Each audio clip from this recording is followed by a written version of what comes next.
Good afternoon, everyone. Welcome. It's nice to see so many people. I think I know about a third of you. Nice to see the third I know and the 2/3 I don't know. Today I'm going to talk about an umbrella of projects that has the title BADASS. Yes, I actually gave it that title, and I actually got a pretty big grant for it. There you go. It's a umbrella of projects that covers the research topics in our research group in biomechanics and motion disorders and assistance. A very brief slide on myself. I'm a professor of biomechanics here, and I have affiliation with Karolinska Institutet, Department of Women's and Children's Health. I have my background in my education from the USA in engineering, so my English is pretty good. And I have a PhD from here, from Karolinska. So in Swedish, I'm a medicina doctor, which is a little bit different, but it works. And I have about 10 years of experience working in a clinical setting at the hospital here in Stockholm.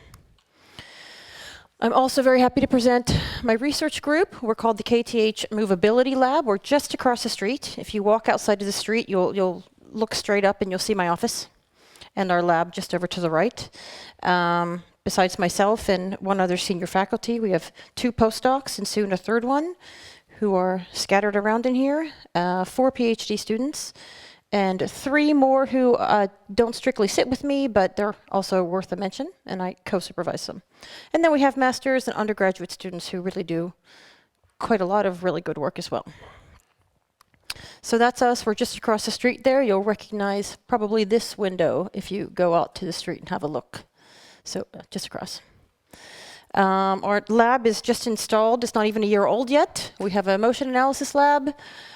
We measure, besides motion, forces, muscle activation, pressure underneath the feet, and we have an in-lab setting, and we also have some equipment that we can use outside of the lab. So both options are possible. So, for context and motivation of this project, in developed countries, 5 to 7% of children and adults have a motor disorder, and incidence of some disabilities is actually increasing. Over here on the right, I have a slide that I downloaded from the Socialstyrelsen, Swedish Board of Health and Welfare. There's 2 plots here. So on the y-axis is the amount of support a person needs. This could be a färdtjänst, a taxi to pick them up to take them to the dentist, or it could be an assistant at school to help around with transition. So let's call this some kind of societal cost, if you'd like, on the y-axis. And on the x-axis, people's age.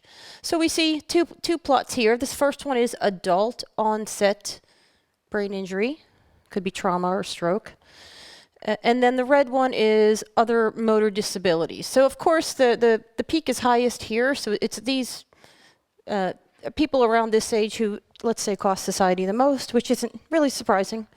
But I also want to point out this first one here. It's quite a bit smaller here for children and teenagers. But if one remembers that they're going to stick around for a pretty long time, so I think it's easy to argue why we should also put a pretty big societal investment in that group as well. Help them participate in society. So in Sweden, over 500,000 people have a motor disability.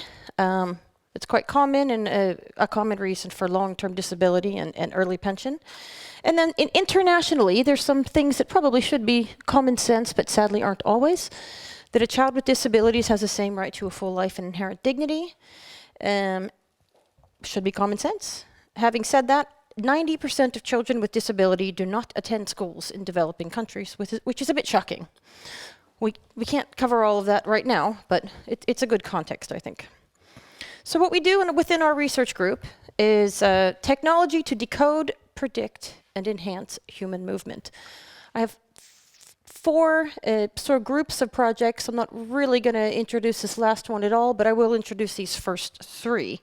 And I acknowledge generous funding from largely the Swedish Research Council and Stiftelsen Promobilia.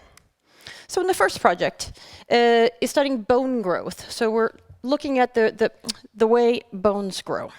So one could look at this picture to the left and this picture to the right, and a lot happens in between there. There's a lot that influences between here and there. There's biological factors that we can't do much about, but there are mechanical factors, and that we can do something about. So the way this whole process in between here, so the way a child moves around and loads her skeleton is going to cause strains and stresses inside the tissue, and that is going to influence how cells communicate and how cells produce and reproduce and lengthen bone. And then, of course, there's biological factors, genes and nutrition and whatnot. They're kind of grayed out because we work on this with collaborations at Karolinska, but not strictly here.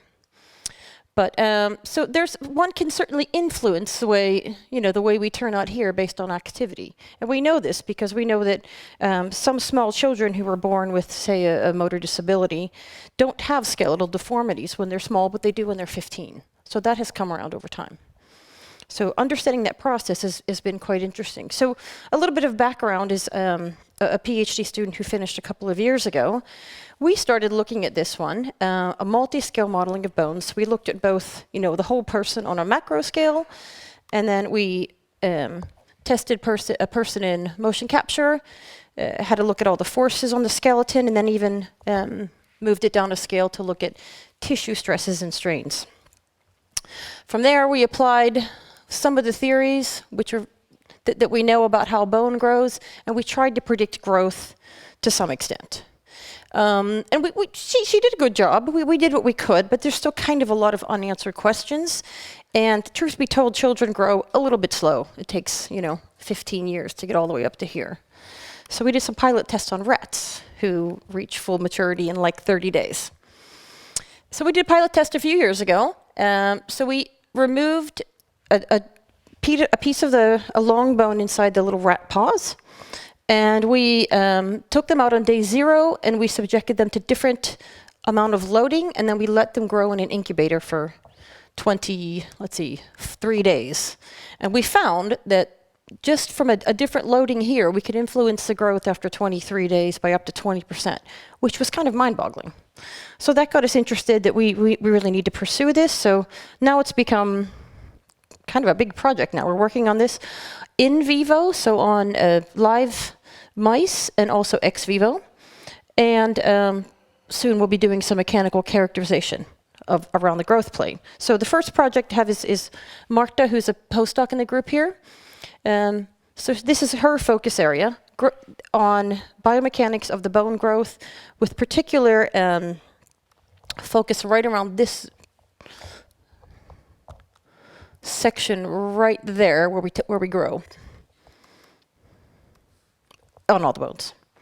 Okay, so what Marta's going to be focusing on is, in general, bone tissue mechanical properties, how they change during growth, and what is the role of local tissue mechanics on that cell growth process that we see, with an aim to characterize the relationship between macroscopic mechanical loads and local stresses and strains. So she's going to be using a range of different methods that she has quite a bit of expertise in from earlier work. And these include quite high-tech imaging.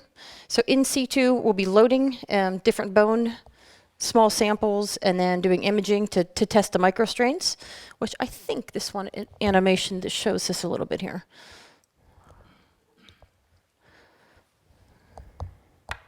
And then from there, even combining it with some fine element modeling, with a goal to, again, try to understand a little bit better the effect of mechanics on longitudinal bone growth. So we can hopefully have these small children who don't develop the secondary deformities when they're 15 someday. So moving on to the next project, neuromusculoskeletal modeling and simulation and optimization. So there's a few different steps inside here, and I'll go through them approximately one by one. All right, so in general, I have an image of 2 children here, and they're standing still, and I'm just sort of spinning the virtual camera around there. And the thing that's interesting about these 2 children is they have about the same strength. If we could say the biomechanics, they have about the same strength. They have about the same ability to use their muscles, and about the same ability to straighten up their joints. But you can see they perform vastly differently. So that tells us that biomechanics are part of the problem, but they're not the whole problem. The child on the right has balance issues and other sensory disturbances. So biomechanics are part of it, but they're not the whole story. So in general, we're quite interested in understanding how all these different factors contribute to, let's call this some kind of motor performance. If we can do that, then we can maybe start using some simulation tools and doing virtual surgeries and virtual treatments, but not before. Okay. Here in the bottom is an animation of a patient walking, and to some extent we can explain why this person's up on their toes and so on, but not fully. So, in general, an overall slide, the dream is something like this, that we bring in patients and we can measure, you know, how strong they are and how much they can straighten their joints and whether or not the right leg is shorter than the left and so on and so forth. And then we take all those characteristics and we put it in a model, and we can already do that. And then we turn the model on and we let it find some kind of most likely position to stand or to walk or to perform any kind of motion, right? The problem is it needs to optimize on something. So it can find the most likely walking position based on least amount of energy or least amount of force on a left knee that hurts or so on. So you find vastly different solutions. And if we can do that, of course, we would like to be able to go back, have a look at the treatment plan, model it, and spin around and try to give advice on the best solution. But we're really kind of stuck here. We're not really there yet. We don't always know we can't always get from here to here, like I showed on the last picture. We can't always find a mechanical reason for it. So we're going to try to do this in kind of both directions in the next couple of years. We're going to go forward. We have a data collection plan where we're going to measure a lot of people and measure here and see if we can figure that one out backwards. So we're going to try to attack it from both sides. So this is the topic of another postdoc, Niklas Löfgren, who's sitting over there. Multifactorial analysis of sensory and motor abilities' effect on motion. So once again, gait impairment is due to not just strength. It certainly is due to strength and ability to move your joints and so on, but it's due to a lot of other things too. Pain. If you ever had a pain, you know you walk differently. But we don't have an equation for pain. I don't know how to describe that by an equation. Right, so we'll be starting this, this spring, any time now really. We'll be collecting a lot of both able-bodied control subjects, so you're all welcome if you want to come. It's really quite fun. And a number of different patient groups, and we're going to be measuring as much as we can measure on them. And like I said, we're going to try to figure out this causal relationship between these different personal factors and, let's say, a motor performance of some kind. And if we can, then the next step will be to see if we can actually predict a treatment from there. The next project is my colleague Rolly, who also has a VR starting grant. So this is one it's her flagship project. Personalized computational models of the neuromusculoskeletal system could facilitate objective prediction of patient-specific functional outcomes for different treatment designs. So in general, Rolly is interested both in, let's say, these macro motions, how one uses their muscles to move joints, but she's also interested in what's happening inside. So inside the fiber, and even in the neurological system, so the brains and the nerves that are driving this whole system. And she's using a number of both experimental techniques and simulation techniques. This first slide is mostly the experimental techniques. So for instance here, as a person walks in our lab, we can see how they're moving, but we can't see what's going on the inside, except that we can, because we have an ultrasound there too. So here, if you can sort of imagine here, these are muscle fibers from one muscle and muscle fibers from another muscle there during a contraction. So they're getting shorter and they're changing directions and so on. Here's, and here, cannot play media. Oops. Oh, well, it was about the same. So yeah, ultrasound over a muscle, and from there she's also relating it to kind of a performance output, so a force. In this case, so she's done a number of studies on both able-bodied people in, let's see, the dark one, and post-stroke in this gray one. And she has found that spasticity, spastic muscle, which is a result of a brain damage, a stroke is a brain damage, so the damage is not out here, but it has symptoms out into the muscles. If you've ever seen someone with a stroke, it's a central nervous disorder, but it has symptoms on the rest of the body. So the primary problem was not in the muscles, but she's found that over time, that becomes a problem too. The tissue changes, the ability for the tissue to excite and to produce force also changes.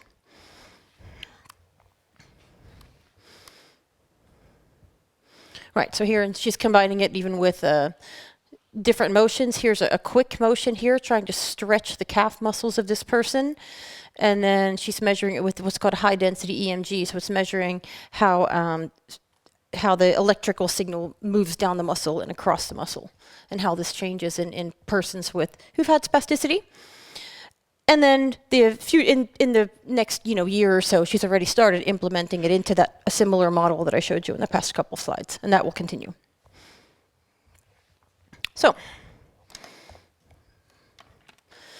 the last group of projects is on function-enhancing assistive devices, where we're doing both simulation-based design and product development and trying to predict motion intention. So we're doing both simulations and experiments there.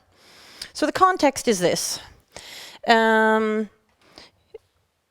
a person has weakness of their lower limbs or inability to use their muscles, perhaps they have technically muscle weakness, but they don't have the nerve signal and they don't quite have the ability to move their limbs. Things like orthoses and braces have been around for many years, and they definitely work. They definitely help a person to stay upright and not bend over and not use too much energy. But I wonder now if the year's 2020, if we can't start doing a little bit better there. We do pretty good tech. So can we make a brace? So can we restrict motions that are undesired, but enhance motions that are actually possible? So if a person has some muscle strength, but not quite enough, can we take the muscle strength they have and actually amplify it?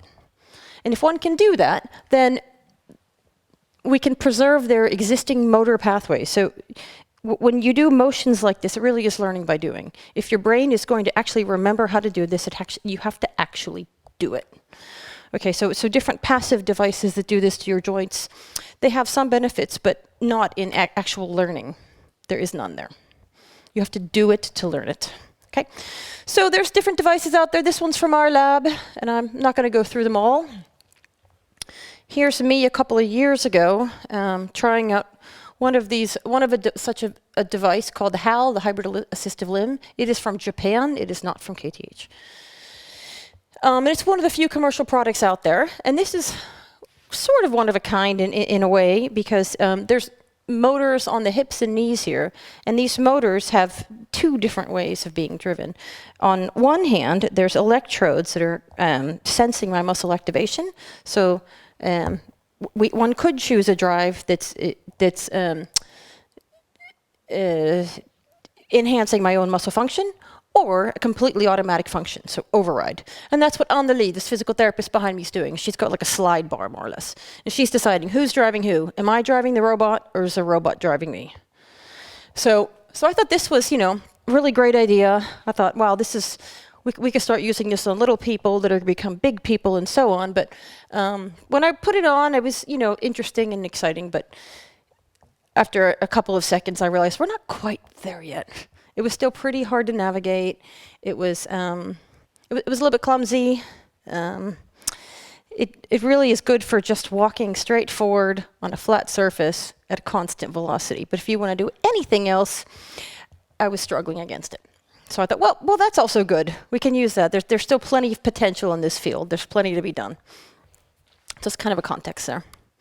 So there's a number. If you Google exoskeletons, you're going to find all kinds of both sensible and not very sensible devices out there. I'm not going to comment on any of these in particular.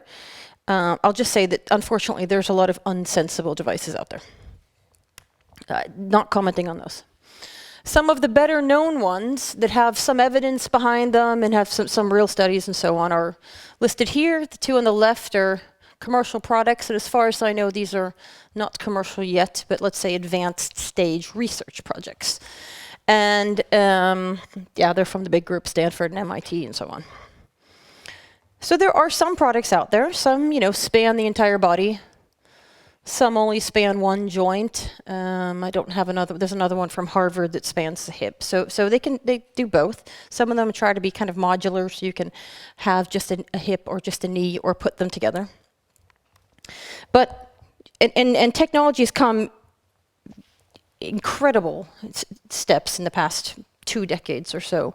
We've reached that point about 2 years ago that the assistive devices actually help a person to walk and reduce their metabolic cost.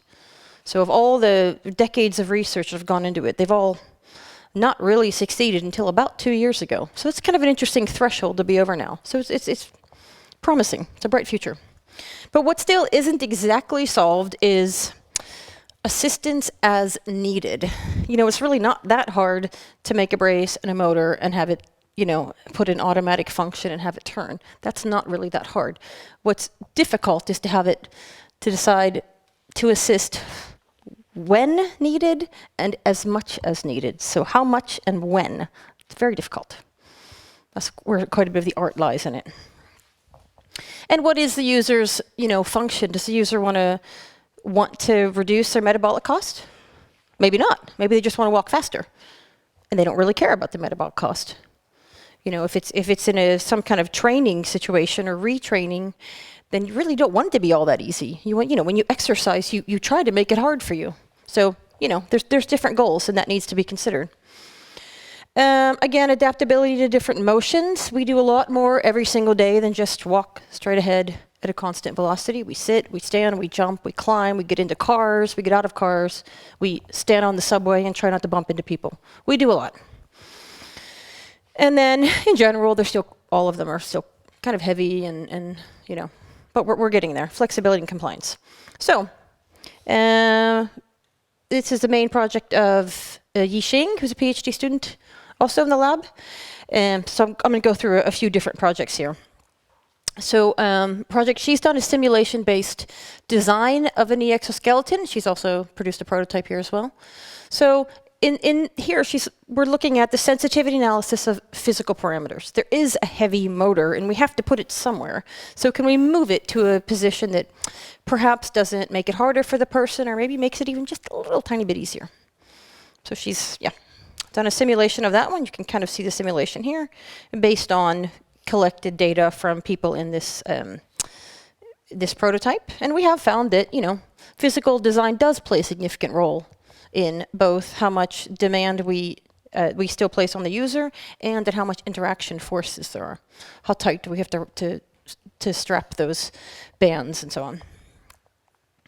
Another PhD student is working, Longbin, who I think is here too. There. Also working on similar simulation and of the same prototype, of the same design of a knee exoskeleton. And what she's focused on in her first study is different assistive strategies.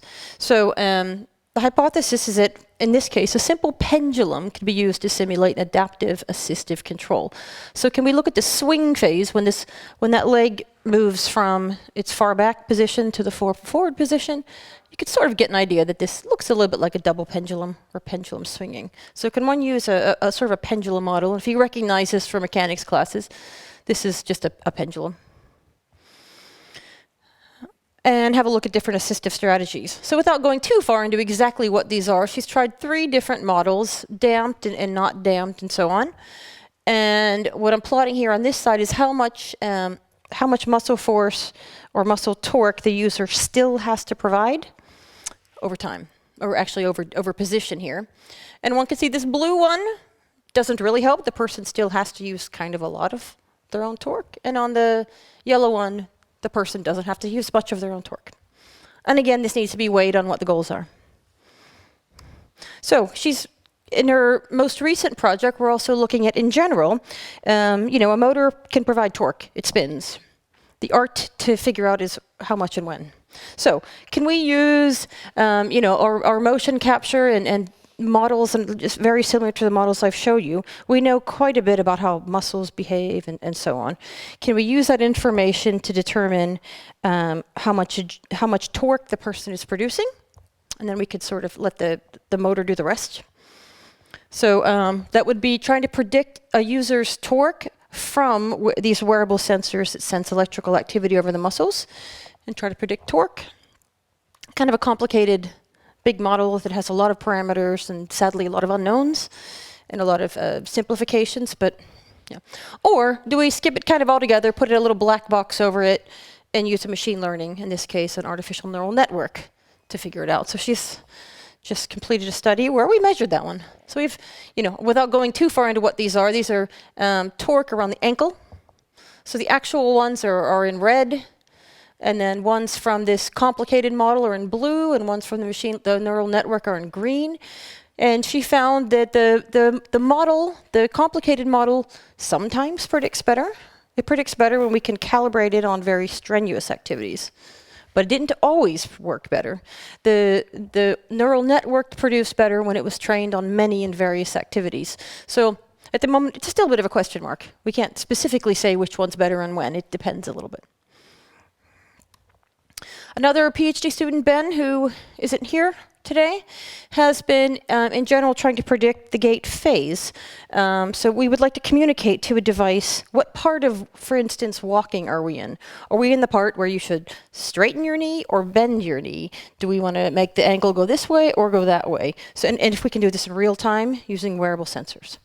So that's what he's done. He's tested himself and a few other people with these wearable sensors. They're IMUs, inertial measurement units. They're like accelerometers. And he's taken these IMU data, and these are the IMUs here. Let's see, 1 through 9, I think, are these ones. In the x-axis are all of those, all these 7 sensors. And on this side, it's the different channels they output. And he's just visualized them essentially on a grayscale. Okay, so the outputs, the raw outputs, and visualize them on a grayscale, and we could almost call this like a grayscale photograph. It looks kind of like a pixelated photograph. And photographs are kind of handy. They work pretty well in different machine learning algorithms. For instance, this one, a DCNN. So in DCNNs, again, they work pretty well on images. So we're trying this. If we can make an image out of this and then use that to predict, for instance, are we in the phase where the leg is in the air or in the ground, and so on. And he's predicted here, these are actual phases and predicted labels. So a strong diagonal means it's a very good prediction. And he's got, mostly strong diagonal for most, so the prediction is mostly very good, 97% or above, when one can train this DCNN and test it on the same people, a little bit less when we train it and test it on different people. So that's promising. Another PhD, back to Yixing again. She's also trying to use not entirely different kind of techniques, but in this case, to communicate the type of motion. What is the motion intention? So she's done and she's still working on a number of experiments where we're testing people. So this transition from walking to going upstairs to downstairs and up a ramp and so on. So these transitions. And she's using wearable sensors, both ones that sense muscle activity and this IMUs again, and trying to use them to classify what phase is coming next. So just before that transition, can we identify what phase is next? And she's using a classifier based on trained muscle synergy matrices. And it's a little too early. We don't really have any results to show just yet. So it's a work in progress. She's also working on, in general, an ankle brace this time, or an ankle exoskeleton this time, that combines both a motor and some passive elements. Motors, like I said, they can be pretty heavy. If we could use a rubber band in the right way, a rubber band is almost a perfect spring. If you stretch it, it stores energy. And if you release it, you can get a pretty good return on all of that stored energy and help you move forward. And the idea is maybe she can get away with a smaller motor and a less heavy motor. And she's now doing simulations first. And we'll probably start building a prototype a little bit later this year, and she's using a few different configurations. Here you can see the motor and the spring are in parallel, and here they're in series. And she's playing around with different parameters to see, in simulation first, to see how that would work. Another PhD student in Israel is also interested in the whole idea of passive braces. So again, can we use passive materials in a pretty smart way to help a person walk forward? And this is walk or do anything, jump, whatever. And again, the benefits of using passive materials is they're much more lightweight, no battery packs to carry around and charge up and so on. And here he's got a simulation. This green one here, he simulated, let's see, I just got this last night. This green one here, he simulated a spring and clutch at the ankle, and he simulated how much the demand on the actual calf muscle is, and found that he is able to reduce the load on the actual calf muscle. So, and then a master student, Anthony, who's also over here, we got to go to he's been working on an entirely different project. He's in mechatronics, and here he's made an artificial, let's call this joint of some. So these are 6, let's call them muscle fibers in some sense, and they're pneumatically run. So he's around here, there's air. Let's see, where's the air tank? And it's pushing air into this here. Let me play it again. And when air is pushed into this pneumatic muscle, inside this balloon sort of blows up, and there's a carbon fiber mesh that then gets shorter and increases in volume. And all this produces tension, like a muscle does.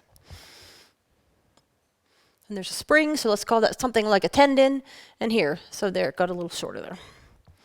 And he did this in 6 of them, because he's trying to emulate kind of the way a real body works. In a real body, we have a whole bunch of muscle fibers, and that is the way we recruit them. If we need a little bit of force, we recruit some of them.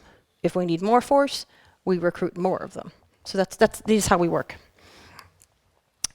A couple projects that aren't strictly in the BADASS project, I still want to give a little bit of attention to, are one we did last year. We did a pilot study with Össur. They're a big prosthetics company. It was another master's student who did an excellent job. We tested 2 different prosthetic feet on single-sided amputees, and these were the kind of the lower functioning people. It's kind of fun to watch the videos of the Olympic athletes with their fancy prosthetic legs, but truth be told, that's kind of a small bit of the market share. Most of them are a little bit older, a little bit lower function, and so on. So we tested, and our goal was to test dynamic stability with this new brace. And the first question is, what is dynamic stability, and how do we measure it? Another couple of studies that aren't, again, in the BADASS project, but are still worth mentioning, are another PhD student, Maria, who will be done in about 6 months. She sits in KTH, but in Solna, is in general interested in testing and simulating a training device that is intended to be used in microgravity, or 0G. In 0G, it can be quite difficult to exercise your muscles. We don't have weight. You have mass, but you don't have weight. So this training device is a spinning wheel. So you still have mass and you still have inertia. And rotational inertia, but you don't have weight. So she's tested this one, and we're also simulating how it looks in real experiments, and then simulating 0G to see how much of a load this would be on people, for instance, in the space station or space. Last project that I'll show today is another PhD student, Anneli Wall, who I co-supervise, and she's going to defend her thesis in just a couple of weeks. And she's done a very nice randomized control trial on stroke patients. We looked at new, rather severe strokes, and she randomized them into 2 groups, where one group had a normal rehab, and the other group had an extra rehab with that HAL that I showed earlier. And she'll be defending her thesis in, just over, a month. In general, we can say that we didn't really see a whole lot of differences by adding this exoskeleton to gait. It didn't really change the gait compared to the other rehab. It did improve other things, but not really gait.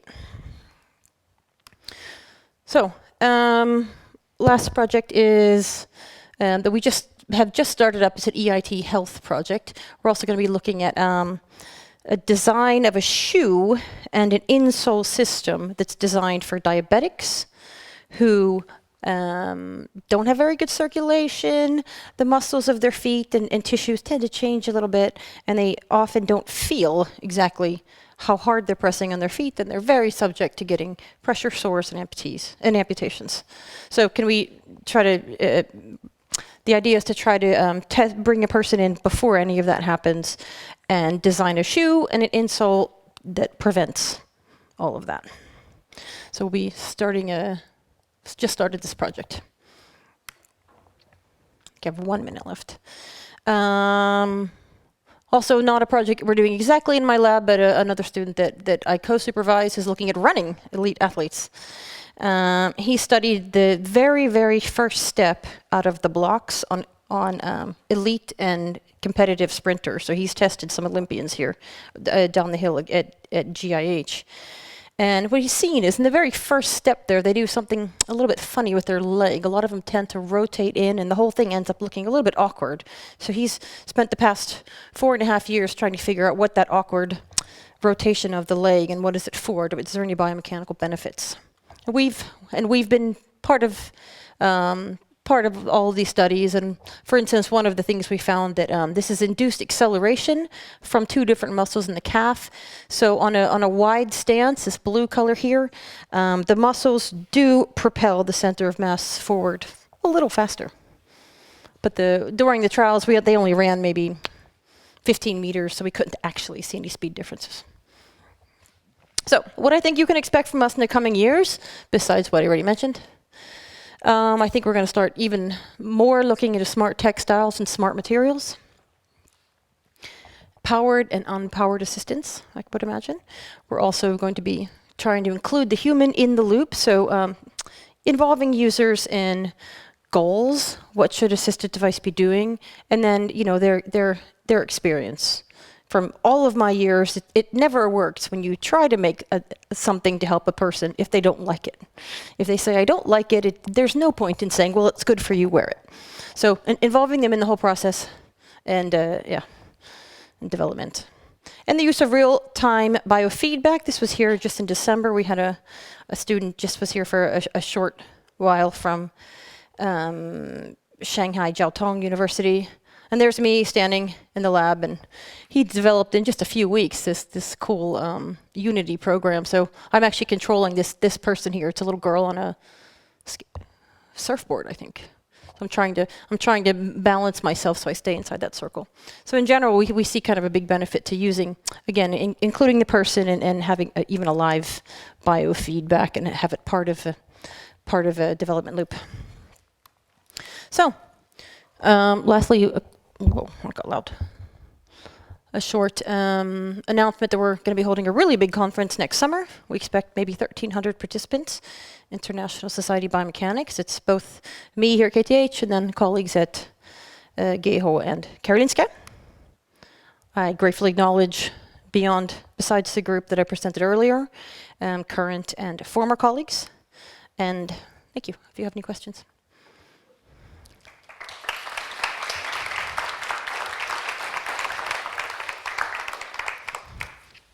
I'm supposed to ask you to speak into the microphone because they're recording this. Yes, so just wave with your hand if you have a question, and I'll come over with the microphone. No? No questions?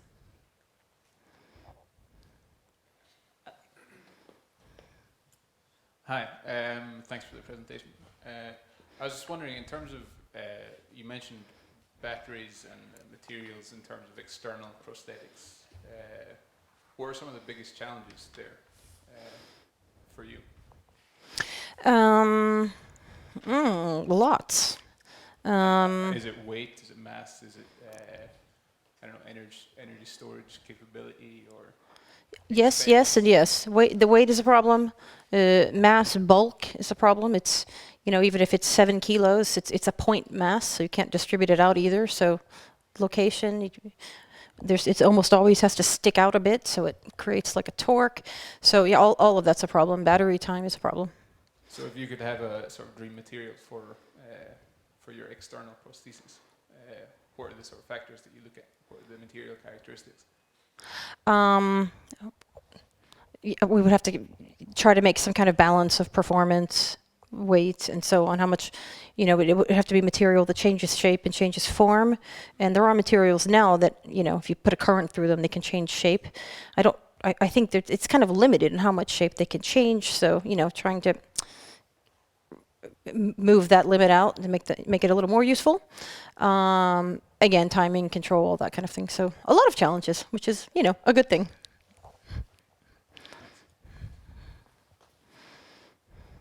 Any more questions? There we go. Thank you for the presentation. You spoke a lot about biofeedback and trying to involve humans also into this. I was wondering if the projects also involve studying the brain and how it reacts and the neuroscience basically and how it controls the movements to make it more real? I would say indirectly. We're measuring, the activation in the muscle, so it's caused by a brain. The brain tells a muscle to react. So in that case, it's indirect. We're measuring how what signal the muscles are getting. We have technology to even try to measure an EEG, so signaling in the brain, but it's nothing we've really gotten that far on yet. But it's, a lot of potential. There's a lot of, some of the best groups in the world now are really trying to use the brain to drive things. But it's tricky. Any more questions? Well, in that case, I'd like to thank Lanie for coming here. And thank you all for coming. The next Popular Science lecture will be on March 25th. And that's Alexander Ståhle, who's an urban researcher. That lecture is going to be in Swedish, just so you know. But welcome back, and thanks again. Oops.